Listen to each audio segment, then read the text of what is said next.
Welcome to PrepsNet Coach Speak with Vinemont Eagles head football coach Stephen Robinson, powered by Campus Traditions. Here's your host, Aubrey Johnson. Welcome in, Coach.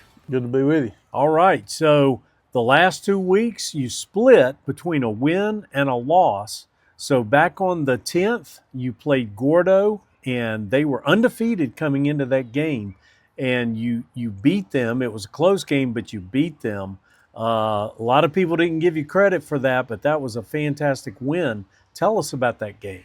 It really was. It was a great win for our kids, for our program, and for our coaches. Felt like we had a great week of practice. You know, we have really good practices right now every week, but we had a good week. I feel like the type of ball that they play is the same type of ball we play. Okay. So that I think, you know, probably benefited both of us, you know, us and Gordo. But it was a tough game, man. It was a very physical game. It sounded like, you know, gunshots going off every play, just hit after hit. Pad on pad. It was a very physical game.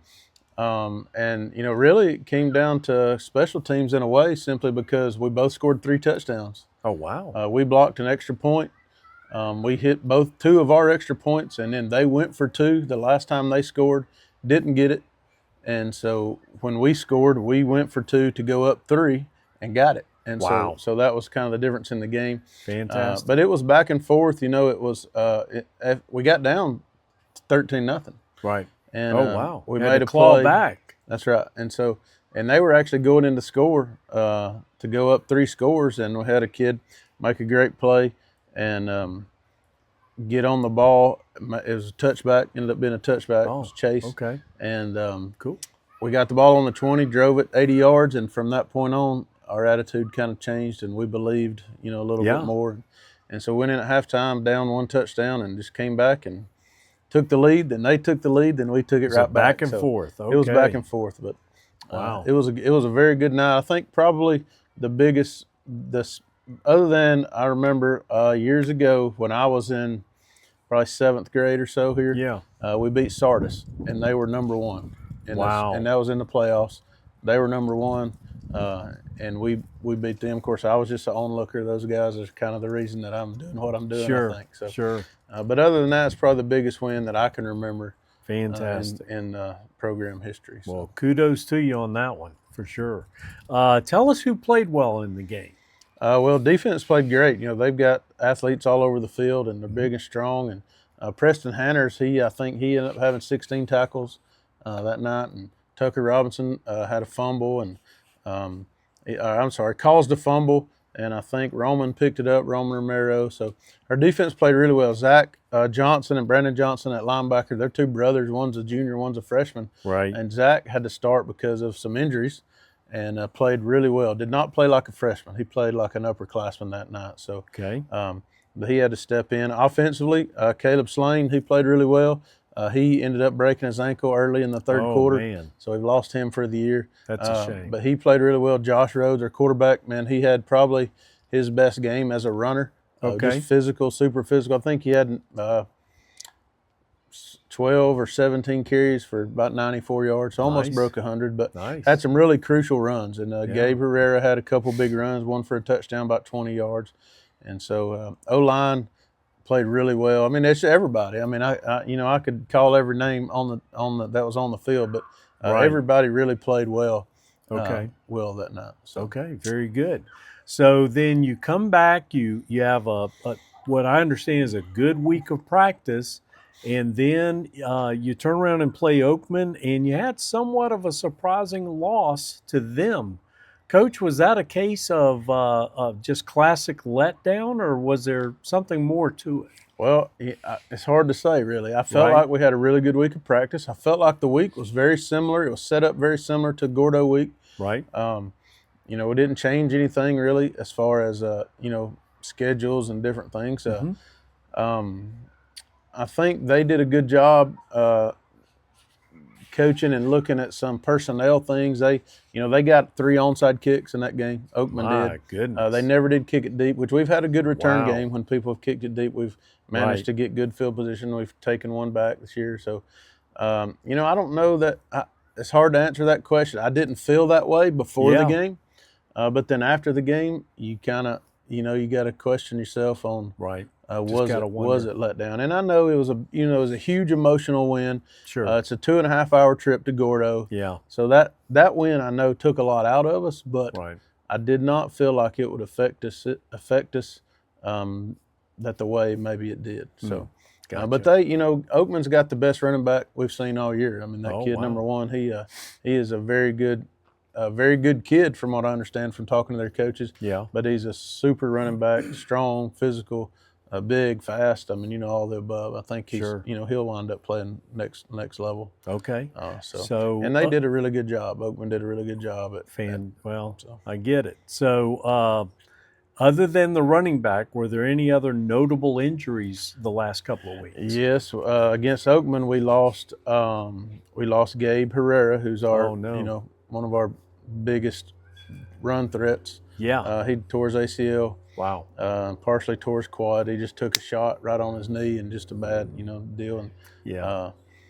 And so we lost him. That's a big loss. He's a junior, so he's having surgery November 10th, and we're gonna get him on the road to recovery. But that's a huge loss for us. So we shuffled. We got to shuffle some guys around. Safety Chase Blair's, he's banged up, and so we we're banged up. Okay. We're banged up, which I know everybody is. I talked to Coach McKinney at Winfield. They're banged up. Their running back's a little bit banged up. I think he's going to play. I'm not 100% sure on that, but this time of year, most everybody's a little bit banged up. So just something we've got to deal with. Some other kids got to step up. Some kids for us that have been playing one way are now going to be playing both ways. Oh, wow. As much as we can. So we got to really try to give them some rest when we can. But it's definitely kind of a different team without Caleb Slane and Gabe Herrera. It's a lot different team there. So gotcha. All right. So this Friday is your final regular season game. You mentioned Winfield. It's against them, and Coach, that is your, like I said, final regular season game. It's also an all-important region game that you're going to be playing. What do you expect to see from the Pirates? Well, the Pirates, Winfield's always got a really good team. They got a couple D linemen that are really, really good that gave us fits for the last couple years. Finally, they're seniors, I believe, so that'll be good. But they're really well coached. They do a lot of things to get you in bad positions and bad situations. They have a really good screen game. Okay. So that's going to be something, for us to look at. And with our injuries, Caleb and Gabe, not only were they our two, they had the most rushes and most rushing yards on our team. They were both secondary players. Right. So that's going to be a challenge for us. We've got some young guys coached up will be in there, but they do a really good job. And it's going to be a challenge, good test for us. But I think to the best of my knowledge, it's the first time. So it's basically a region championship game for us. Right. Not necessarily for Winfield. They could go 2 or 3. We could go 1 or 3 in the playoffs. But I believe it's the first time Vinemont's played for a region championship since my 10th grade year. Man. In '93. Okay. So it's a big game. Our kids are fired up, and we've had a good week.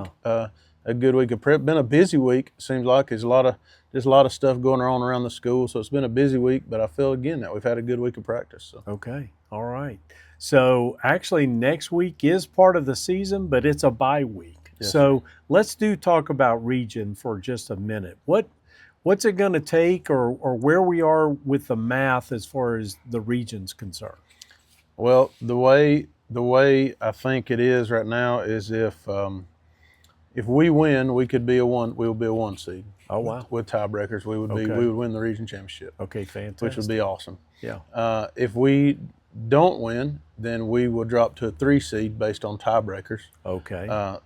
If I have it figured out. Winfield, on the other hand, would be either a 2 if they win, or a 3 if we win. Okay. And then, of course, that would put Gordo. Gordo, if Winfield wins, Gordo could still manage the region championship. Oh, wow. So just based on tiebreakers, because that would put us in a 3-way tie. Right. So, well, you really want that win because that gives you home field advantage, correct. Right? That's correct. And again, since '93, we haven't hosted a playoff game. Yeah, that'll be fantastic. Yeah, that'll be great. Well, Coach, let's show the staff some love. We haven't talked about them all season. How have they handled this season for you? Really well. We've got some really good coaches.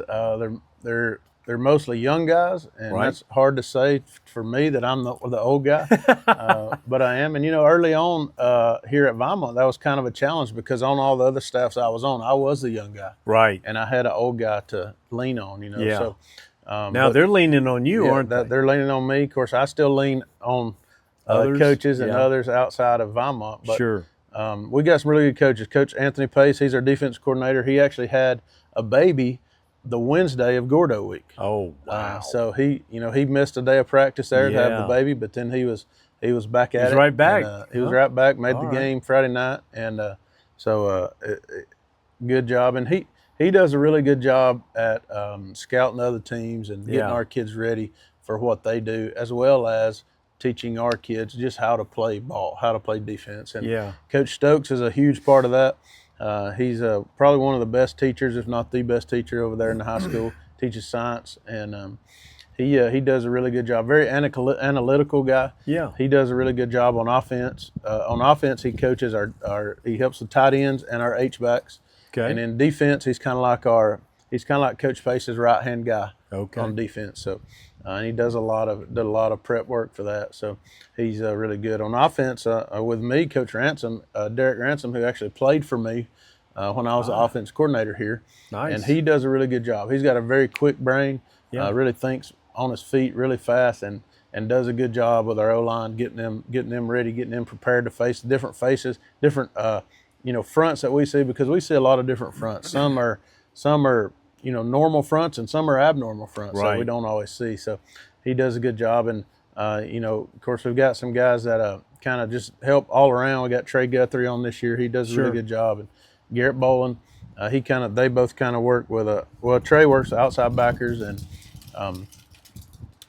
Garrett played quarterback for me as well here. That's so fantastic. He helps with quarterbacks and with DBs. And then Weston Pritchett, who's actually our middle school coach, our head middle school coach, and now this time of year he helps us as much as he can throughout the year, but now he's up with us, and he played for me in junior high ball and high school ball when I was at Brewer. So so it's nice to have those guys that have been around. Absolutely. He does a really, really good job. Again, another quick thinker, just does stuff. Just kind of sees stuff, and it comes easy to him in the situations. Rudy Rudolph is a D-line coach, new guy this year. Okay. He does a good job and is learning that position right there as well. Billy Conquest, he was a long snapper at Mississippi State, and he's not here during the week. Yeah. He helps us on Friday nights. He's kind of the guy that's always doing something. He's a worker, man. He's always fixing helmets, or he just takes care of a lot of stuff, game day stuff, so we don't have to. So that's a huge help. It's really, really a huge help. And I'm trying to think if that's everybody. I think that may be everybody. Okay. Daniel Lee does our stats and drives school bus for us. He also helps with the middle school. So that's a big deal too. Yeah. So we've got a really good staff, and the core of it we've added some new guys, but we haven't really lost anybody in the last couple of years. So that makes it easy to just build on what we're doing and continuity for the kids, Right. And that was the big thing when I got here. Before I got here, I think they had, since I left and graduated in '96 until I returned as the head coach, I think there had been 10 different head coaches. Ooh. And so nice to have a little continuity. I felt like we had good kids here, and we just needed some continuity. Yeah, that's fantastic. Well, kudos to you guys. Thanks for doing what you do. Coach, that's our show. We appreciate your time. Yes, and as always, we appreciate yours. Join us again in a couple more weeks for another Vinemont edition of Coach Speak.